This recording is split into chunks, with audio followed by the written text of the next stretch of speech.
Solar power offers a beacon of hope in hurricane-ravaged Jamaica. Solar power offers a beacon of hope in hurricane-ravaged Jamaica. Hurricane Melissa slammed into Jamaica as a devastating Category 5 storm last week, leaving behind a trail of destruction and plunging vast swaths of the island nation into darkness. At least 32 people lost their lives, countless homes were destroyed, and vital infrastructure like power lines and ports lay crippled. Yet amidst this widespread hardship, a glimmer of resilience emerged: solar power. For Jennifer Hugh, a retired tax auditor residing near the hard-hit Treasure Beach, Hurricane Melissa brought catastrophic destruction to her property. Her mango, breadfruit, and papaya trees were decimated by winds exceeding 180 miles per hour. Floodwaters surged through her home, but unlike many of her neighbors, Hugh had power. 2 years prior, she invested in rooftop solar panels, a decision that proved invaluable in the storm's aftermath. Her home became a haven for those who lacked electricity. Neighbors flocked to charge their phones, find solace in the cool respite of a refrigerator, and connect with loved ones through working communications. Hugh even opened her doors to relatives displaced by the storm. The wind was like a tornado, and water came through every crevice, Ms. Hugh said. But we didn't lose any solar panels, and the next morning, the sun was shining bright and early. We had our power back. While individual stories like Hugh's highlight the immediate benefits of solar energy in disaster situations, the storm also underscores a broader trend across Jamaica: the increasing reliance on renewable sources for resilience against ever-intensifying storms. Over the past decade, Jamaica has seen a significant surge in rooftop solar installations, growing from less than 1.4 megawatts in 2015 to nearly 65 megawatts in 2023, a notable accomplishment for such a small island nation. Solar and other renewable energy sources now contribute approximately 10% of Jamaica's total electricity generation. The push towards renewables is driven by several factors: mitigating climate change, reducing reliance on imported fossil fuels, and enhancing grid stability against extreme weather events.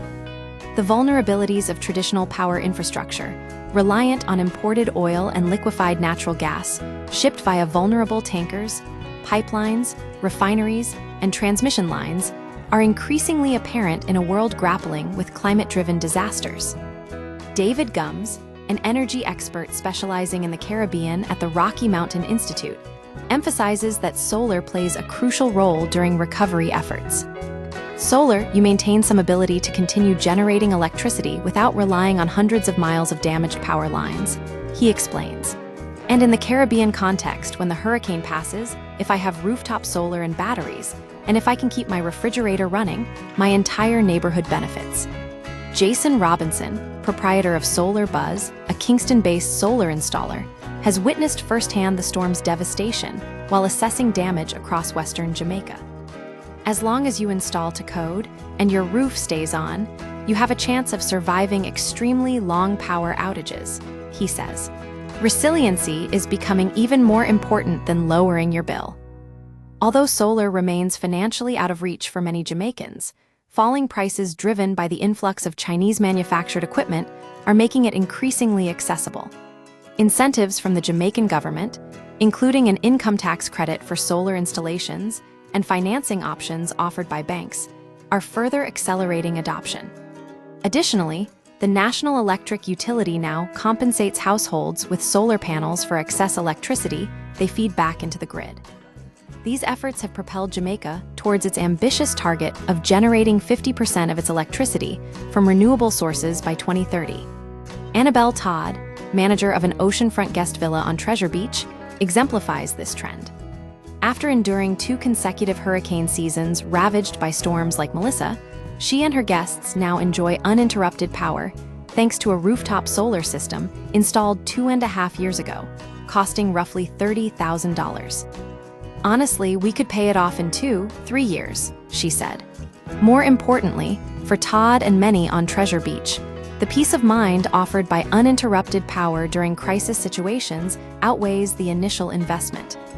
She notes a marked shift in attitudes towards solar energy within her community.